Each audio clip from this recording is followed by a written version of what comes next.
一切该从哪儿说起？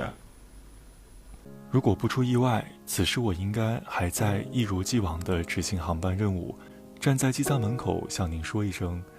你好，我是本次航班乘务长，欢迎您乘机。”然而，我再也飞不了了。前年10月，一段被有心人恶意截取的视频冲上网络，引爆热搜，我的所有信息也都被人肉爆了出来。随之而来的是汹涌如潮水般的谩骂，陌生人骂我，同事议论我，朋友疏离我，连家人也走得更远了。不知道如何面对这突如其来的一切，以为只要离开这个城市就好。就这样，我带着几个箱子离开了生活10年的地方。就首先大家知道我这个人都是因为那个事儿啊，因为那个事儿才知道的我。最开始其实是派出所先找的我，那时候还在执行航班呢。然后我接到这个电话，我也特纳闷，说那个你们有同事然后来报案，然后告你。我说告我什么呀？他说我们也看了完整的视频，然后我有监控，然后也想回来请你过来找我，调查一下。反正后来第2天我就去了，然后问了一下整个事情的经过。后来他们说这也没什么事儿啊，这就你们那个之间自己的一些那个什么矛盾或纷争。他说叫你们领导过来，然后把你们领回去吧，你们自己处理吧。我以为这事儿结束了，因为领导也都知道了，也没啥好瞒的了，就是这样啊。后来这个视频就爆出来了，然后写了我的名字呀，写了职业啊等等，然后就是同事告诉我，然后领导告诉我，完了慢慢就发酵越来越大，然后我生活中的朋友开始告诉我，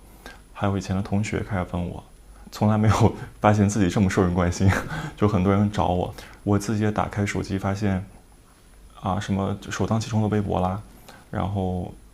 什么各种新闻 APP 呀，我最不想看到了是在微信里面推送，因为其实这个当时一推送我是很害怕让我家人看到，然后果不其然就我家人也知道了因为那个时候我跟我妈也是冷战的时候，关系也非常不好的时候，然后跟我爸也是因为那个事儿以后就没有再联系过了因为他问过我，问我有什么问题让我去看心理医生，然后后来反正就把我删了，到现在也没有联系上。然后这个事儿里面掐头去尾的视频里，然后显示的是说的是我什么把他灌醉了什么猥亵他，但就因为这个事儿，所以我去告的这个飞行员，因为还原了整个事情的经过，然后法庭上也还原了提交了证据，后来证实我并没有猥亵他，然后他是对我的名誉侵权和诬告。2020年5月的时候就有了一审的判决，一审判决以后他不服，然后提起了上诉，然后我们打了2审，然后就是终审的判决，然后依然判了我赢，然后他拒不执行，就是没有对我赔礼道歉，也没有就是赔钱，我就又申请了强制执行，然后判下来以后他依然不执行，后来就通过强制的，然后登报，然后把这个事情然后公开，这个事儿跟他的事情才算一个结束。因为当时出了这个事儿以后，我不就被停飞了嘛，就当时公司不让我去发声和解释和对媒体说什么，就是不让我还原整个事情的经过。但我其实自己内心特别笃定，我知道这个事儿我没有错。虽然就受到很多外界的影响，无论是来自同学还是朋友，还是公司同事的一些人的误会，或者是等等社会的舆论的压力，这些都还好，我觉得都是我能顶住的事情。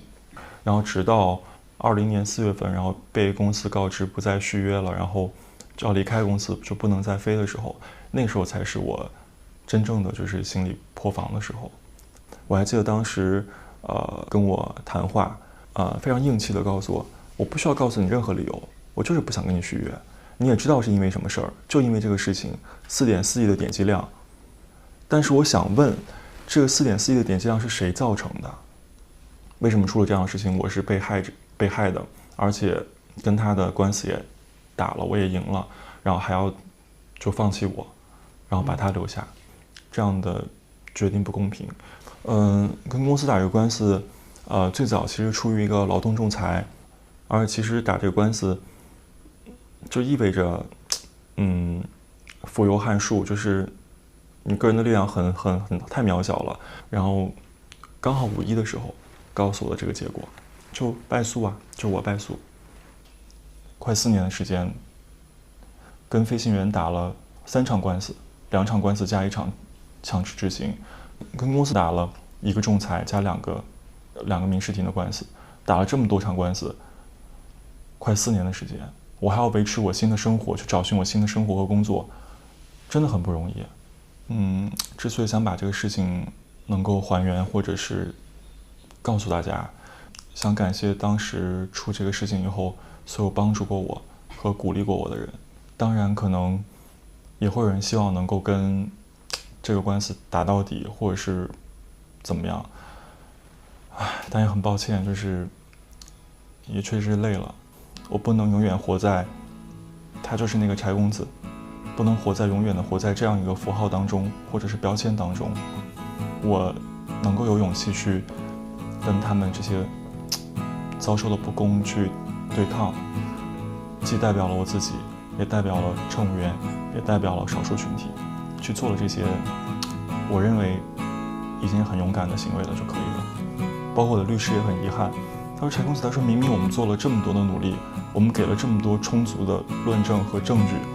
对方仅仅是用一个臆测的一个臆想预测就把我们打败了，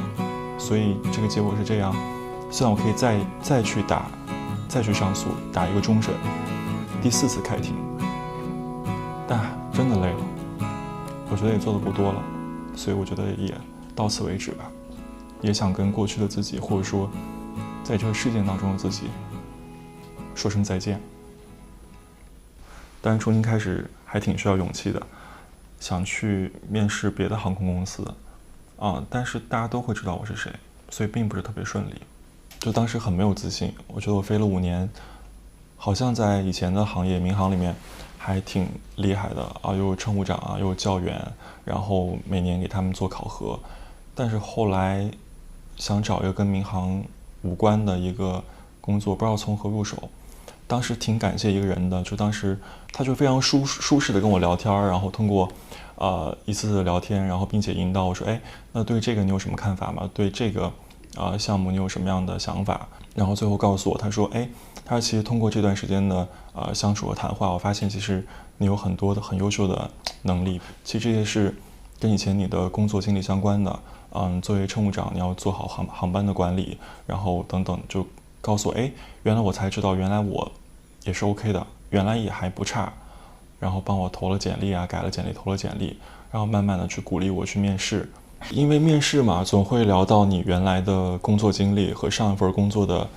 情况，会问那你为什么离开公司为什么离职做了这么久怎么不做了？总会问到这些。但我当时说到的，我说把锅甩给了疫情，我说疫情的原因想换个行业和工作但是HR 很聪明他们会做背调，然后打电话跟我确认。当时心里就咯噔一声，我说难道又因为这个事儿，我说这份工作要戛然而止了，就也没有希望了。结果 HR 就很温暖，然后告诉我的是，他说我看完你的事情的经过了，他说我从头到尾的翻看了你所有的视频还有文章还有这个事件的经过，他说我很支持你，他说你也很勇敢，然后进了公司。所以当时其实公司也挺多人知道这个事儿的，大家还是比较 nice 的，就是对我也不会直接去讨论所以都还挺好的。因为刚开始实在不习惯坐班儿，原来就每天飞来飞去的拎个行李箱，就每天面对不同的人，然后不同的城市不同的航线。换到新的工作就发现突然不能走来走去了，不能飞来飞去，要坐班儿，每天还得去挤地铁，北京地铁贼吓人，每天就定闹钟早9晚6发现很不习惯，就坐那儿真的坐不住。但后来还好，也慢慢的适应了。就在这个事儿出现之前，跟我觉得所有的少数群体一样吧，遮遮掩掩吧。所以这个事情也是一个转折吧，就可能在那之后，以前可能遮遮掩掩不敢去一些通讯录很多的场所，会社恐。但那之后就算了，也无所谓了。3个愿望有什么愿望变有钱，然后能过自己想要的生活，能找到心爱的人。本来非常想取说一切可以回到2019年10月份之前，但是也不会想再回到原来了，因为我好不容易趟了这些浑水到现在了，已经成为更好的我自己了。原来飞的时候就很希望，最大的愿望就是能够让我姥姥坐着我的航班，带她去世界各地去玩。